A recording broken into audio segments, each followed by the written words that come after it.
మీ కార్‌లో ఏసీ సరిగ్గా పనిచేయట్లేదా? AC gas ఉన్నా సరే కూలింగ్ రావట్లేదా? అయితే ఈ వీడియో మీకోసమే. కార్‌కి ఏసీ పనిచేయాలంటే దాంట్లో మెయిన్ పార్ట్ ఏసీ కంప్రెసర్.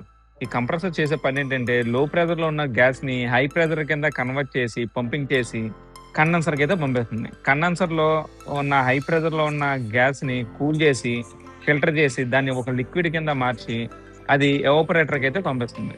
ఈ పార్ట్ వచ్చేసరికి ఏసీ ఎక్స్‌పెన్షన్ వాల్వ్ అంటారు. ఇది ఎవాపరేటర్ అంటే కూలింగ్ కాయిల్‌కైతే ఫిట్ చేసుంటుంది. గ్యాసు కంప్రెసర్‌లో కంప్రెస్ అయ్యి, కండెన్సర్‌లోకొచ్చి అది కూల్ అయ్యి లిక్విడ్ కిందగా మారి, ఆ లిక్విడ్ ఉన్న సరే గ్యాస్‌ని హై ప్రెషర్‌లో ఉంటుంది. ఆ హై ప్రెషర్‌లో ఉన్న గ్యాసు ఇక్కడ ఈ వాల్వ్ అనేది లో ప్రెషర్‌గా కన్వర్ట్ చేసిద్ది. ఎప్పుడైతే హై ప్రెషర్‌ది లో ప్రెషర్ కన్వర్ట్ అయిందో, అక్కడున్న గ్యాసు ఎవాపరేట్ అయ్యి బాగా కూలింగ్ వస్తది. ఆ కూలింగ్ ఈ కూలింగ్ కాయిల్‌కి కూలింగ్ వచ్చి దీంట్లోంచి వచ్చే ఎయిరే మనకి ఏసీ కూలింగే వస్తుంది మనకి బయటికి. ఆ వచ్చిన హై ప్రెషర్ గ్యాసు మళ్ళీ రిటర్న్ సక్షన్ పైప్‌లోంచి మళ్ళీ కంప్రెసర్‌లోకొస్తుంది. కార్ ఏసీ సిస్టమ్‌లో గ్యాస్ ఫుల్‌గా ఉన్నా సరే, ఈ కంప్రెసర్‌లో కంప్రెస్ అవ్వకపోతే మనకి గ్యాస్ ఉన్నా సరే మనకైతే కూలింగ్ అయితే రాదు. ఏసీ గ్యాస్ కంప్రెస్ అయిన గ్యాసు ఓవర్ టెంపరేచర్‌లో ఉంటుంది. ఆ టెంపరేచర్‌లో ఉన్న గ్యాస్ అనేది దీంట్లో సర్క్యులేషన్ అయ్యి దీనికి ఎనకాల రేడియేటర్ ఫ్యాన్ అయితే ఉంటుంది.